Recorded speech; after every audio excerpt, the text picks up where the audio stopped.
nacido, ¿sí? Cuando existen alteraciones genéticas en un recién nacido, la mayoría fallece, ¿sí?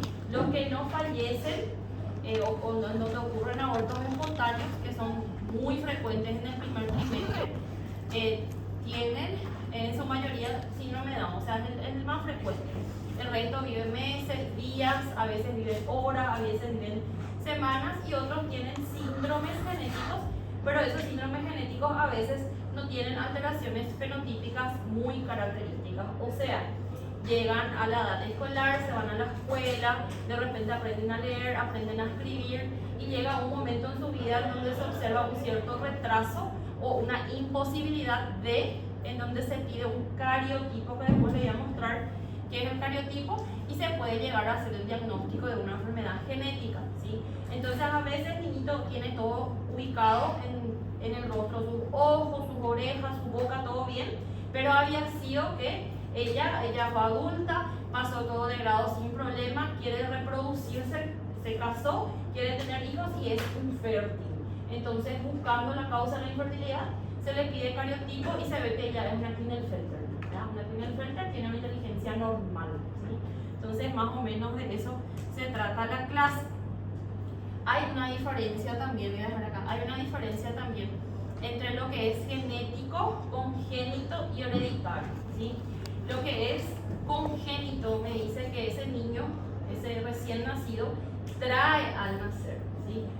Los defectos congénitos o las enfermedades congénitas no siempre son genéticas, porque pueden ser secundarios a otros disturbios como las infecciones, que pueden, por ejemplo, conllevar a que ese niño tenga una cabeza pequeña, tenga microcefalia, tenga retraso, tenga alteraciones visuales. Cuando veamos TORCH vamos a ver, ¿verdad? Entonces, al traer al nacer, yo digo que es congénito. Él nació con eso. Él tuvo un síndrome de rubéola congénita, tuvo un síndrome de varicela congénita, entonces él nace con eso, ¿sí? Eso es congénito. Luego está lo genético, ¿sí? Que son enfermedades en donde se pueden transmitir de padres a hijos, y ahí me paro un poco a decir lo que es hereditario. Todas las enfermedades hereditarias, ¿verdad?, que vienen de la familia, son por una mutación genética.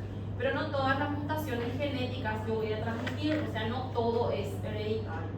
Entonces ahí está mi diferencia entre lo genético, lo hereditario y lo congénito. Eso es muy importante aclarar desde el primer día, porque si no vamos a quedarnos todos mareados con estos términos. Y ahí dice términos frecuentemente usados en genética. Está el término mal formado. El mal formado es un defecto genético intrínseco en la organogénesis. Organogénesis hace referencia al tiempo en el que se van formando los órganos de ese recién nacido. Generalmente hasta la semana 20 ocurre la organogénesis, ¿sí? Se va formando cabeza, se va formando corazón, se va formando riñón, miembros, todo, y posteriormente ya empieza ese feto a crecer, ¿sí? Cuando ocurre algún defecto en algo estructural importante o no tan importante, aunque todo es importante en el cuerpo humano, pero que pueda comprometer una función a nivel vital, hablamos de una malformación mayor. Por ejemplo, la forma del corazón no está correcta, o una región mayor del cuerpo. Y ahí se divide en las menores. Ven la foto. ¿Qué les parece la foto de esa mano? ¿Cuántos dedos hay ahí? Tiene 6 dedos, ¿verdad? Tiene una mano en donde tiene 6 deditos, o sea, es súper numerario la cantidad de dedos, no es lo normal que ocurra eso, pero eso no va a comprometer la vida de ese recién nacido ni de ese niño, ¿sí? Entonces se hace un buen examen físico, se describe la historia clínica, porque si yo recibo un recién nacido que tiene 6 dedos, es lo que yo tengo que poner en la historia clínica que me llama la atención. Llama la atención mano derecha con dedo, con quinto dedo, sexto dedo extra, y ahí se solicita, por ejemplo, porque es muy frecuente en una radiografía, se ve si tiene compromiso óseo o es solamente tejido, y probablemente se programa una amputación. Esto no tiene nada que ver con un compromiso vital. Él igual va a sostener un vaso, él igual va a escribir para irse a la escuela, O sea, no tiene mucha relevancia en que este bebé tenga 6 deditos, solamente por cuestión estética. Generalmente se amputa, yo siempre les así como el mamelón preauricular. Le digo a las mamás, vamos a programarle ya para que se pueda ir antes de irse a la escuela y que los demás niños se burlen porque tiene 6 dedos, ¿verdad? Entonces solamente tiene un fundamento más bien estético y a veces está relacionado a que los padres, ella tenía los 6 dedos, entonces nació y él también tiene 6 dedos y en vez de quedarse tristes están felices porque toda la familia tiene los 6 dedos, ¿verdad? Por más que se saquen el dedo. Después están los defectos, las malformaciones mayores. Las malformaciones mayores, ahí les puse la foto de un corazón, ¿verdad? O sea, un defecto a nivel, por ejemplo, del septo ventricular. Tiene una comunicación interventricular, hay una lista inmensa, una subespecialidad pediátrica que es la parte de cardiología. Entonces nace, no puede respirar, se pone azul, tiene después o bien nace, respira, pero tiene dificultad para ganar peso, se le hace un ecocardio y se le diagnostica una cardiopatía congénita, que la mayoría de las veces, bueno, y nada, es una malformación mayor, no siempre forma parte de un síndrome, aunque hay síndromes que sí tienen cardiopatías, ¿verdad? Por ejemplo, el síndrome de Down tiene pacientes de 8 niños, bueno, es la frecuencia de 10 niños, 8 tienen cardiopatía, ¿verdad? Entonces está más relacionado a ciertos síndromes, pero no todos los cardiópatas son sindromáticos ni todos los síndromes tienen cardiopatía. Es importante porque sí tiene un compromiso vital, o sea, ese paciente al tener una cardiopatía se valora cuál es, si necesita medicación, si necesita corrección quirúrgica. En pediatría tiene mucho que ver con el tema del manejo de los líquidos, yo no le puedo hidratar, sobrecargar demasiado a ese paciente, ¿verdad? Entonces es una malformación mayor. Luego están las disrupciones, ¿verdad? Las disrupciones, dice mi título, es una interrupción extrínseca, algo que ocurrió fuera de ese evento. Por ejemplo, estoy embarazada y ocurrió ese evento, ya sea de forma mecánica, ya sea de forma vascular, ya sea una forma infecciosa durante la organogénesis. O sea, dentro de esa semana 20 más o menos ocurrió esa disrupción en mi embarazo, alterando así la forma del órgano, parte del órgano o región mayor del cuerpo, y eso no se hereda, ¿verdad? ¿Alguien me puede decir un ejemplo de una disrupción? Yo estoy embarazada, ocurrió un evento en mi primer trimestre, a mediados de mi segundo trimestre, que hizo que ese recién nacido nazca con un defecto. ¿Qué puede ser?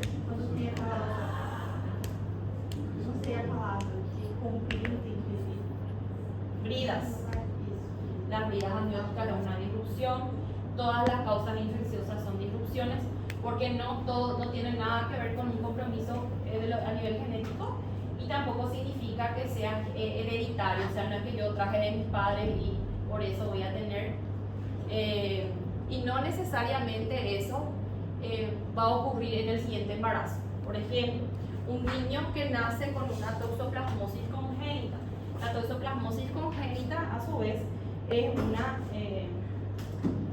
una situación infecciosa que compromete a la gestante, ¿verdad? Compromete al recién nacido, al feto en formación en realidad. Si yo tengo toxoplasmosis, tal vez pase desapercibido, ya no va a alterar mi estructura cerebral, tal vez me dé una cierta molestia ocular, pero no llega a ser grave en el paciente inmunocompetente, por eso no se trata, pero sí en el inmunodeprimido. Y acuérdense que la gestante es una inmunoprimida, o sea, su sistema inmune está, por eso se le suplementa, en fin, es una parte aparte y es susceptible a todo. Entonces, si esa gestante tiene una toxoplasmosis durante la gestación, peor si es durante el primer trimestre, por más que la tasa de transmisión es menor en el primer trimestre, puede ocurrir que si tiene la mala suerte, el recién nacido nazca con las secuelas de la toxoplasmosis. Eso no significa que ella va a tener en su siguiente embarazo toxoplasmosis, que su siguiente hijo va a nacer sordo, con catarata o con microcefalia o hidrocefalia. Es una disrupción durante esa gestación. Y otro ejemplo que dio la compañera son las bridas, ¿sí? las heridas amnióticas, no se sabe tampoco la causa, se cree que es por ruptura del amnio, dice el libro, o sea que hay una alteración a nivel del líquido amniótico placentario por alguna situación desconocida hasta hoy, en donde va formando en ese feto, ¿verdad? Como anillos constrictores. ¿Saben cómo es la fibra de la carne? Así yo comparo la fibra blanca de la carne. Entonces hace que enrolle los miembros, la mano, en fin. Yo tuve un caso, se lo dijo el grupo ayer, que hizo una herida amniótica a nivel de la fascia, ¿verdad? Entonces el bebé nació acá todo abierto, ¿verdad? Tenía como una línea imaginaria que estaba sujeta por la herida y nació, obviamente falleció porque esto no se le cerró nada. Y ahí en la foto se ven los miembros porque es lo más frecuente, o sea, es muy frecuente, no es muy frecuente las heridas, pero sí existen, la mayoría son de miembros inferiores, no es una causa que se hereda y tampoco que vuelva a ocurrir, pero es una disrupción en el embarazo y es grave porque compromete la funcionalidad de ese paciente, ¿verdad? Imagínense, nació sin pie, sin pierna, sin pie, no se formaron los dedos o se amputaron en realidad los dedos, ¿verdad? Esas son las bridas. Brilla, consegue ver no ecocardiograma ou não? No es ecocardio, es ecografía. Probablemente, si esa gestante tiene un buen control prenatal, y ahí otra vez como le dije en el grupo anterior, un buen control prenatal no significa el número de consultas, depende de la calidad de ese control, a ver si ella está haciendo, y depende de la persona que le hace. Si le está solicitando ecografías, con quién corresponde, porque ahora cualquier médico que se reciba hace un curso de 12 horas y se pide ecografía. No es así. Ecografía es imágenes, es una especialidad médica, una de las más concurridas en el país, son 2 lugares. Ahora creo que hay como, no sé, como 4.000 médicos para 800 lugares de residencia médica en Paraguay. No sé cuántos mil, pero en mi época rendimos 1.200, yo me recibí hace 12 años y ahora es 3 veces más de lo que yo rendí. Hay 2 lugares en Brasil, creo que es lo mismo. Entonces es una especialidad médica, aparte de ser una especialidad médica, como yo le dije en el anterior, seguramente uno nace con un don para ubicar la estructura, porque acuérdense que corte coronal, sagital, derecha, izquierda, arriba, abajo, mirar y poder describir realmente las estructuras como tienen que ser, ¿verdad? Entonces depende otra vez de la suerte, digo yo, el paciente, porque cuando uno le pide una ecografía, el paciente se va a hacer con cualquier médico, o sea, no sabe, se va donde la publicidad está mejor, se va a ir ahí, ¿verdad? Entonces que la persona lo oriente, mira, te vas a ir con fulano, con un doctor, con el ginecólogo, la ecografía, y también tendría que informarse que se tiene que hacer una ecografía morfológica. La ecografía morfológica es lo que ve, como dice su nombre, la forma de los órganos, de los miembros, si están todos los dedos como tienen que estar, si la estructura cardíaca, porque está otra vez el ecocardio fetal, si la estructura cardíaca está ok, si los riñones están ok, si el cerebro está con todas las estructuras que tengo que ver, tiene cuerpo calloso, en fin, ¿verdad? Está cerrado la calota, no es que estoy esperando un encefálico, o sea, tiene que tener una morfológica. Si no se le pide la morfológica, el paciente no sabe y ni una ecografía obstétrica te va sí voy a mirar el dedo. No van a mirar si tiene mano, si no tiene, si tiene piernas, a veces no van a mirar, ¿verdad? Más a veces son varios pacientes. Entonces son de diagnóstico prenatal, pero depende mucho del prenatal de la paciente, de un buen médico que haga un buen prenatal, un buen seguimiento, y que si la paciente no se hace, se le solicitó y se deja por escrito en el prenatal. Bueno, solicita ecografía morfológica. No se hizo porque a nivel público no hay, solamente para las de alto riesgo. Entonces tienen que pagar, cuesta 500, 800 mil horas más o menos para la ecografía morfológica, porque le tarda muchísimo tiempo al que ve, le toma más de 1 hora hacer una ecografía. Entonces si ella puede pagar, paga, y si no paga, no se hace, pero corre el riesgo y depende de quién le hace también. Bueno, después está la deformidad. La deformidad se pasa ya el tiempo de la organogénesis, pasó la semana 20 por una interferencia mecánica, alterando así la forma de ese sistema esquelético, por ejemplo, ¿verdad? Una parte del cuerpo. Por ejemplo, ahí fíjense, les puse la foto del genus recurvatum, ahí está la pierna, está rectita, es lo que tiene que hacer, está todo alineado, miembros inferiores, y en el genus recurvatum nace, ¿verdad? Con un defecto en donde el fémur tiene una pequeña curvatura, ¿verdad? a veces es posicional. También se habla mucho, no tengo la foto, voy a poner en la siguiente clase, de la deformidad a nivel craneal, que está muy de moda, pero siempre existió el tema de la craniocefalia, ¿verdad? En donde la cabecita del recién nacido, por forma posicional, se queda aplanada acá atrás, ¿verdad? Se queda así rectita. Eso generalmente, depende del grado, se puede corregir. Hay varias formas de intentar corregir, pero que es por una forma posicional, ¿verdad?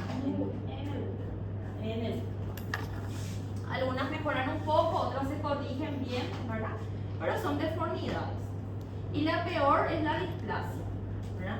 La displasia dice es un defecto en la histogénesis, o sea, todas las células del tejido están alteradas en relación al número de células, está anormal, ¿verdad? Les puse dos ejemplos de displasias. Una es la acondroplasia, que muestra la foto de ese niñito que está ahí, ¿verdad? ¿Cómo se llama eso? Yo le dije la acondroplasia, pero si uno observa cómo también se conoce a ese individuo. Enanismo, ¿verdad? Un enanito. Es enanismo, eso también tiene un diagnóstico prenatal. En la ecografía se puede observar las mediciones a nivel cerebral, por ejemplo, en la cabeza tiene un frontal muy prominente, ¿verdad? La fontanela anterior, ¿se acuerdan cuánto tenía que medir? ¿Cuánto medía la fontanela anterior?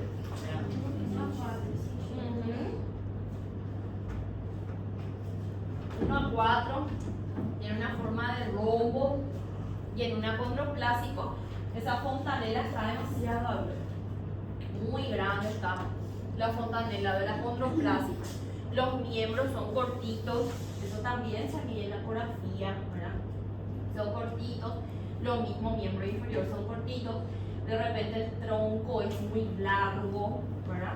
Entonces se informa que es un feto cuyas características corresponden a una probable acondroplasia, porque siempre cuando yo no tengo todavía nacido el niño, yo voy a suponer que es, bueno, no significa que es, pero ya voy a esperar lo peor pensando positivo, o sea, voy a esperar lo peor y ojalá que salga lo mejor, siempre le digo así a la mamá, porque si tiene miembros cortos, fontanela amplia y frontal prominente, es una acondroplasia, un enanito. Ahora no sabemos el grado de la acondroplasia porque hay varios grados también. Está el talatofónico que fallece enseguida. Y luego está el otro, que es la osteogénesis imperfecta. Ven la foto de esa niña, ¿verdad? Es más frecuente en la nena, también se conoce como niños huesos de cristal, ¿sí? Porque hacen fracturas patológicas. Hay 4 grados también, ¿verdad? Algunos nacen, fallecen enseguida y otros llevan una vida prácticamente normal, excepto por las fracturas frecuentes que hacen en el transcurso del tiempo. Y tienen la esclera azul, ¿verdad? El ojo es azul y se hereda también, es bastante, tiene una cierta incidencia genética, o sea, se hereda de mamá a hijo, generalmente sexo femenino porque los masculinos mueren, ¿verdad? Prácticamente no hay osteogénesis perfecta en varones, pero también están las excepciones, como en medicina siempre están, ¿verdad? No tienen cura, o sea, son defectos displásicos que no puedo darle un medicamento y ordenar las células de todo su cuerpo. Bueno, después dice los análisis cromosómicos. ¿Creen que todas las gestantes deberían de hacerse análisis cromosómicos o solamente algunas deberían de hacerse?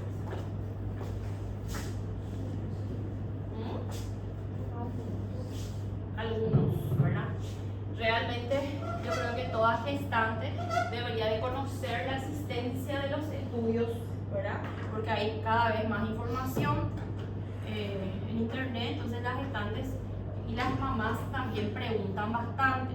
Según el Nelson, no necesariamente a todas las gestantes se le debería de hacer, pero sí a aquellas que tienen, por ejemplo, una edad más avanzada. Se considera mayor a 35 una edad avanzada para concebir, o sea, ya se considera que una mujer de pasado los 35 años ya es un poco mayorcita, ¿verdad? Ya tiene mayor riesgo a modo teórico de concebir niños con algún defecto genético. No significa que la menor de 35 años, la jovencita, no va a tener hijos con síndrome de Down. Mira que hay mucho más, yo veo más madres jóvenes con hijos con síndrome de Down que madres mayores, ¿verdad? Y sí se sabe que, por ejemplo, el síndrome de Down es por un defecto cromosómico a nivel materno, o sea, la mamá es la culpable, no el papá, no, en fin. Entonces se debería hacer estudios cromosómicos, la que tiene más de 35 años, la que es una gestante, que se hace una ecografía obstétrica, se ve las estructuras y bueno, no tiene un riñón, es monorreno su feto. Se hace también estudios cromosómicos, que tenga varias, no solamente una, no más alteración, que no esté creciendo como debería, porque se usan tablas en percentiles para ver cuánto debe pesar y medir según la edad gestacional de ese feto, que tenga problemas en el crecimiento y desarrollo en la vida postnatal, que tenga la intención de verse en los genitales y parece que es una hermafrodita, se ve escroto pero se ve vagina y se le vuelve a controlar y pasa lo mismo y no se entiende, entonces genitales ambiguos también es criterio. Por ejemplo, aquel niñito que ya nació, su fenotipo, o sea, yo veo, él es normal, todo bien, sus ojos, su orejita, todo bien puesto, está creciendo bien, pero empieza a tener cierto retraso en la escuela, no consigue leer, no consigue aprender, no consigue quedarse, ahí se va con una genetista y la genetista le pide un estudio porque está pensando en un síndrome X. Y abortos a repetición. Toda mujer que hace abortos a repetición o parejas infértiles deberían de hacerse un cariotipo buscando justamente alteraciones genéticas en ellos. Después la siguiente pregunta dice, ¿cuántos cromosomas tiene la especie humana? 46 cromosomas o 23 pares, porque nuestros cromosomas vienen en pares, copias idénticas iguales que están apareadas de una luna, ¿verdad? Y ahí fíjense, dice el cariotipo normal de un varón, son copias idénticas, pares, y en lo que va a diferenciar con la mujer es en el cromosoma sexual, ¿verdad? Donde la mujer es, el varón es XY y la mujer es XX, ¿verdad? Esto es lo único que va a diferenciar, el resto es igual, y es esto lo que se hace cuando se va buscando, por ejemplo, causas de infertilidad. Se ve, se estudia si están todos los pares o si hay un cromosoma perdido extra o si falta algún cromosoma, ¿verdad? El médico, el ginecólogo o el pediatra, lo único que puede hacer es pedir, pero si eso viene alterado es mandar con el genetista, o sea, hasta ahí llega mi conocimiento en relación a genética. Después ya es multidisciplinar siempre que tiene que evaluar un genetista en caso que yo de repente encuentre un defecto a nivel del cariotipo, ya no es para el médico pediatra, ya es una subespecialidad. Y ahí están las trisomías. Las trisomías es lo más frecuente, como les digo, ¿verdad? En vez de que haya un par, hay 3 copias de un cromosoma correcto en lugar de 2 normales, por eso se llaman trisomías, ¿sí? Es la forma más frecuente en las aneuploidías. Todo esto yo saqué del Nelson, entonces van a ir mirando del Nelson, la edición 21, creo que ya le pasé acá creo que ya nadie me escribió, le pasé al grupo anterior el libro, por PDF. Y ahí fíjense, síndrome de Down, ¿verdad? El síndrome de Down es la fotito en donde se ve al niñito con los rasgos característicos, se pueden decir dismórficos, porque no tienen la forma que la mayoría de nosotros tenemos, ¿verdad? Era un poco la forma del rostro y del resto del cuerpo.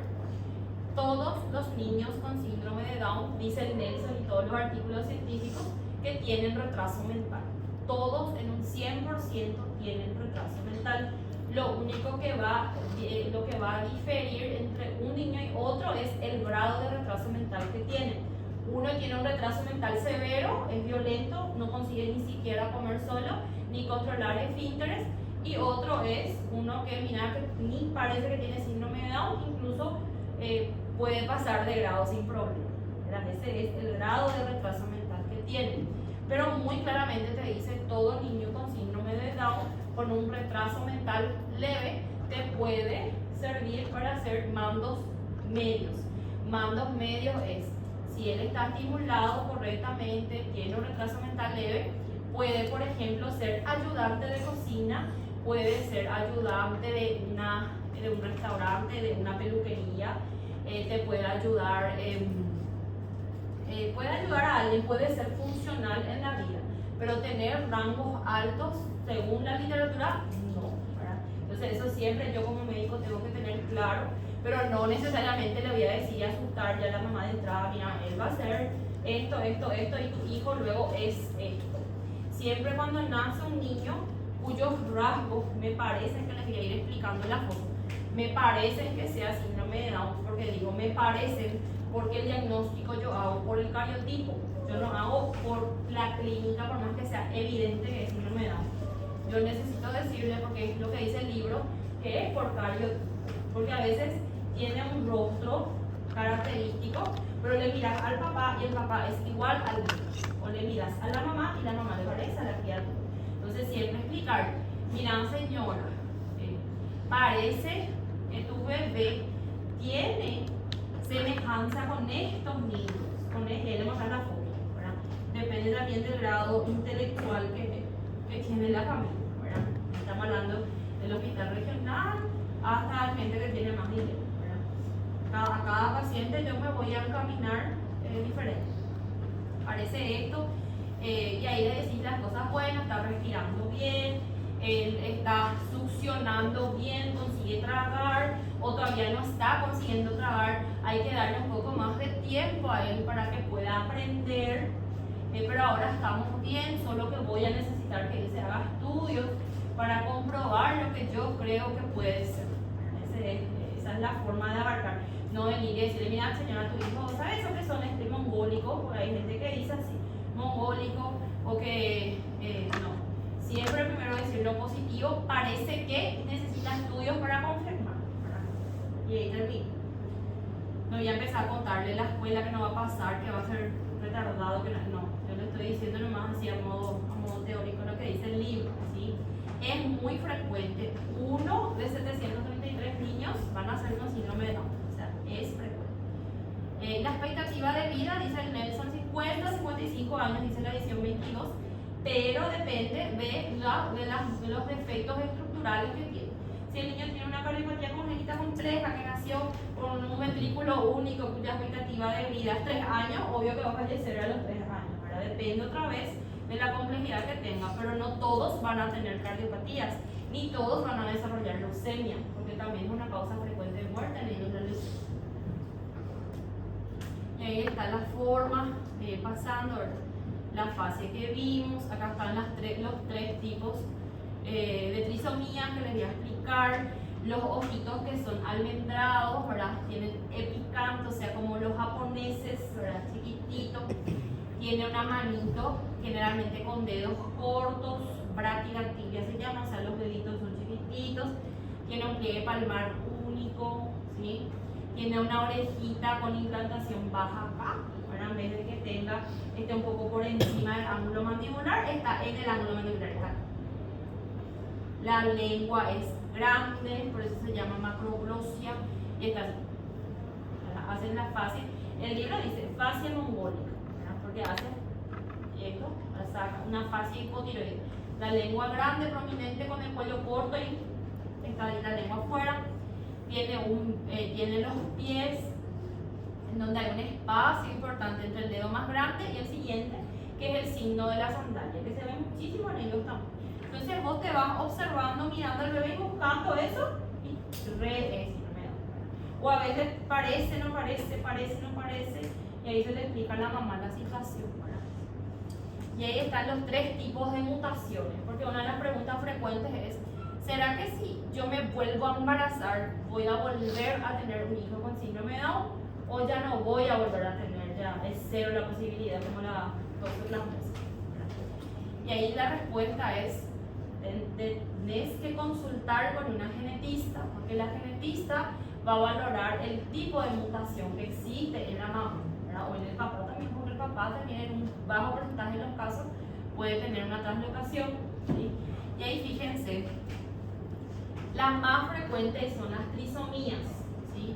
Acá ven que está mi cariotipo con los 23 pares, ¿verdad? Y en el par 21, porque es la trisomía 21, hay una copia exacta de cromosoma 21 en el par 21. Entonces, en vez de que haya un par, hay 3 copias, ¿sí? Y esa es la trisomía completa, es la más frecuente en donde el niño tiene los rasgos acentuados, o sea, parece síndrome de Down. Retraso mental lo depende de cada uno, no hay una escala de decir, es mucho más frecuente el morado, no. El grado tiene retraso mental y no se hereda. La más frecuente no se hereda, son las trisomías. ¿Sí? Luego están los mosaicos. Los mosaicos son 4% de las mutaciones, en donde el famoso dicho que él con más o menos nomás es Down, ¿verdad? Más o menos nomás se parece, ¿verdad? Así más o menos nomás se fue. Y no es más o menos, o es o no es, o es autista o no es autista, o tiene síndrome de Down o no. No, es más o menos nomás es. Lo que siempre va a variar es el grado, leve, moderado, severo, retraso mental leve, moderado, severo y nada, ¿verdad? O la celíaca, pero no es tan celíaca, es celíaca, ¿verdad? O sea, no está nomás en su crisis, o no está en su crisis de asma, pero es asmático, no es que no es, ¿verdad? Y ahí está. El mosaico dice, algunas células del cuerpo tienen el cromosoma extra en el par 21 y otras no tienen. Entonces, este es el famoso, como mi pacientito el lunes, le miraba, yo le revisaba, demasiado lindo. La fase era hermosa, parecía un muñequito reborn, no sé qué era reborn. Pero él tenía una quilapilia, él tenía una cardiopatía compleja, él tenía talla baja, él tenía cuello corto, pero la fase era hermoso el bebé, ¿verdad? Y le pregunté a la mamá que tenía buen seguimiento y me dijo, le falta, doctora, su cariotipo, que ya no le hice. Creo que tenía 1 año y medio por ahí tenía.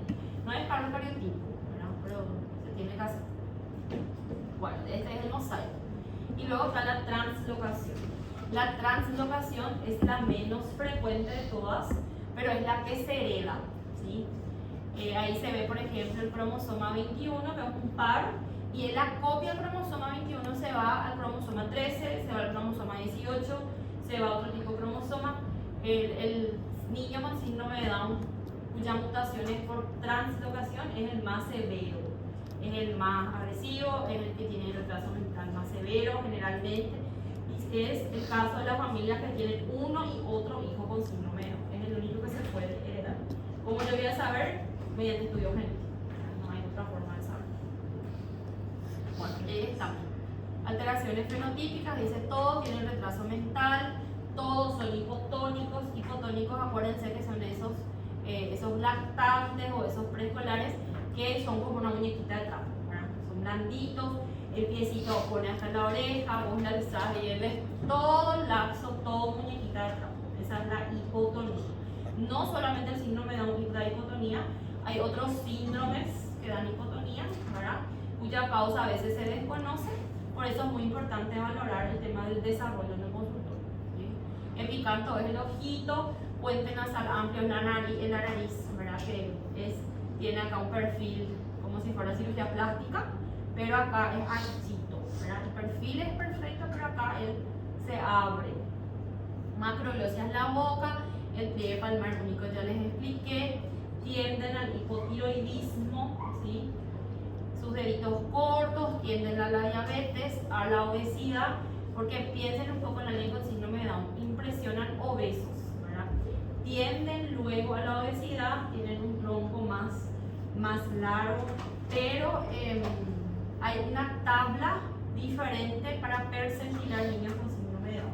Yo no voy a valorar ni su desarrollo ni su crecimiento como valoro el del paciente, que en teoría es todo bien, ¿verdad? Entonces, peso, talla, perímetro cefálico y desarrollo, hay una tabla de la OMS específica para el control de síndrome de Down, así como hay también para niños que tienen parálisis cerebral infantil. Es diferente, porque el niño que no camina, que está sentado, que está espástico, no como yo le voy a estirar y le voy a medir, no le puedo medir.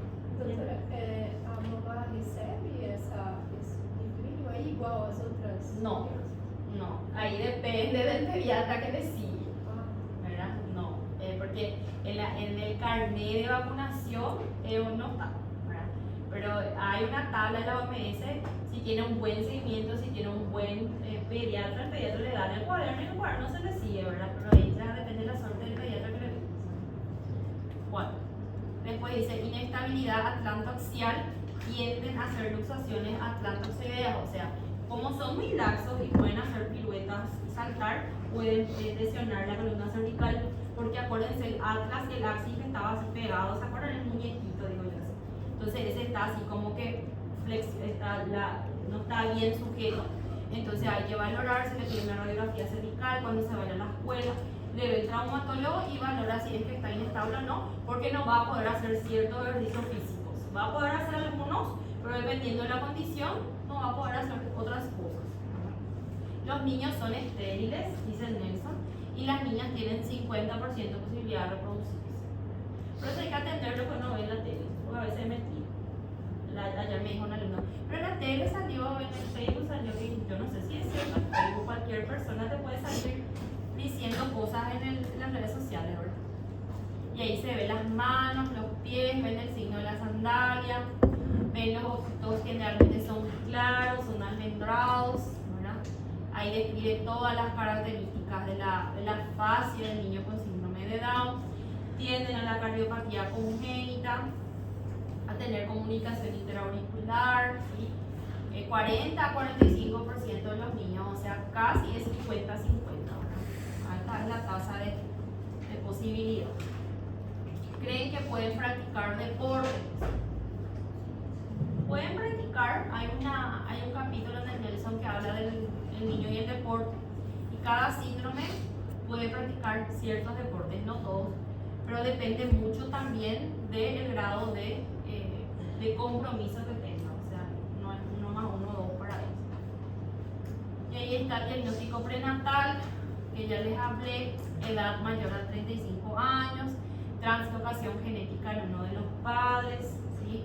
Otros casos de síndrome de Down en la familia, entonces se le solicita a la gestante un estudio sanguíneo, si yo sospecho o si ella tiene ciertos factores de riesgo, que es dosaje de beta-HCG sérico, que si está elevado, un estriol no conjugado que va a estar bajo, y alfa-fetoproteína inhibina baja, me da junto con la ecografía cromosómica que se hace en la semana 12, si sale alterada mi translucencia nucal, una alta tasa de posibilidad de que sea síndrome de Down en un 95%.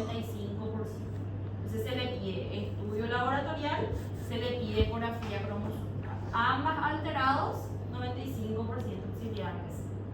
No, es 100%. Yo le conozco a gente que se hizo en los Estados Unidos y al final no vale. Es siempre un valor predictivo, no es 100% nunca medicina, pero sí me da una alta tasa de posibilidad diagnóstica prenatal. Entonces, ¿qué es lo que puedo hacer? Yo no soy ginecóloga, pero si hace una consulta, en fin, una buena consulta, de que tenga su bebé.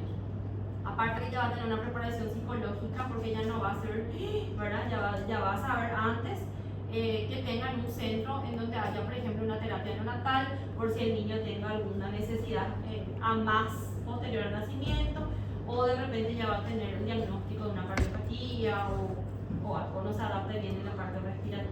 O sea, van a ser en un centro de mayor complejidad, pero cambiar el diagnóstico no se va a cambiar. No hay nada por hacer. Doutora, quanto que é o normal da translucência?